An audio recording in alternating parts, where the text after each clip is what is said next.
প্লাস্টারের পরে কি কি ডেঞ্জার সাইন আছে যেগুলো আমাদেরকে অবশ্যই জানা উচিত। হাতে বা পায়ে যদি প্লাস্টার হয়, প্রথম দেখতে হবে যে হাতে পায়ের আঙুলগুলো ফুলে যাচ্ছে কিনা, অ্যাবনর্মালি ফ্র্যাকচার হয়েছে অন্য জায়গায়, আঙুলে তো ফ্র্যাকচার হয়নি, তাহলে আঙুলগুলো কেন ফুলছে। 2 নম্বর হচ্ছে হাতের বা পায়ের আঙুলের রক্ত চলাচল স্বাভাবিক আছে কিনা। নেল বেডটাকে যদি চাপা হয়, তাহলে নর্মালি নেল বেড হচ্ছে গোলাপি রঙের থাকে, সেটাকে চাপলে সাদা হয়ে যাবে, ছেড়ে দিলে আবার 1 থেকে 2 সেকেন্ডের মধ্যে সেটা আবার গোলাপি হয়ে যাওয়ার কথা। তো সেটা স্বাভাবিক হচ্ছে কিনা।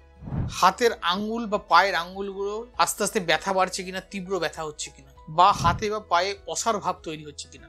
এরপরে হাতের বা পায়ের আঙ্গুলগুলির যে নর্মাল কালার, সেই কালার চেঞ্জ হচ্ছে কিনা, সেটা আস্তে আস্তে ব্লু হয়ে যাওয়া বা কালো হয়ে যাচ্ছে কিনা। এইগুলো যদি হয়, তার মানে হচ্ছে প্লাস্টারটা কোনোভাবে টাইট হয়ে গেছে, হাতে বা পায়ের রক্ত চলাচলে সিভিয়ারভাবে বাধাপ্রাপ্ত হচ্ছে, এবং তখনই প্লাস্টারটা যদি না খোলা হয়, তাহলে একটা বড় কমপ্লিকেশন হতে পারে, গ্যাংগ্রিন অবধি হয়ে যেতে পারে। এছাড়াও কখনো প্লাস্টারের পর সেখানে যদি আস্তে আস্তে সেখানে থেকে বাজে গন্ধ আসতে শুরু করে, তার মানে কোনোভাবে ভেতরের প্লাস্টারের ভেতরের অংশে চামড়ায় হোক বা কোথাও হোক সেখানে ইনফেকশন হচ্ছে, পুজ গড়াচ্ছে, কিছু একটা খারাপ কিছু হচ্ছে।